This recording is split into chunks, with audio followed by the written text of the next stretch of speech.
আসসালামু আলাইকুম রহমতুল্লাহি বরকাতু। বন্ধুরা কেমন আছেন সবাই? আশা করি আল্লাহর রহমতে ভালো আছেন। ঢাকা শহরের যতগুলো ব্যস্ত এলাকা রয়েছে, গুলিস্তানের পরই পোস্তগোলা, জুরাইন, যাত্রাবাড়ি এলাকাগুলো সবচেয়ে বেশি ব্যস্ত। এমন এক ব্যস্ততা যেখানে 24 ঘন্টাই যানজট লেগেই থাকে।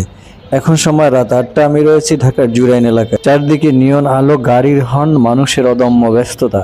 চারদিক তাকিয়ে দেখুন, আপনি আর আমি বাদে সবাই যেন কোথাও না কোথাও ছুটে চলেছে। এখানে রাস্তা পার হওয়া মানে একটা বড় ঝুঁকি। দেখে শুনে খুব খেয়াল করে রাস্তা পার হতে হয়।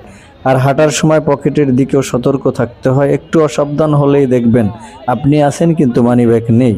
ঠিক যেন এখন মানুষের সমুদ্রে হারিয়ে যাচ্ছি। এখন যে হকার মার্কেটটি দেখছেন, পুরোটা গড়ে উঠেছে রাস্তার ওপরেই। এটি একটি হাইওয়ে রাস্তা।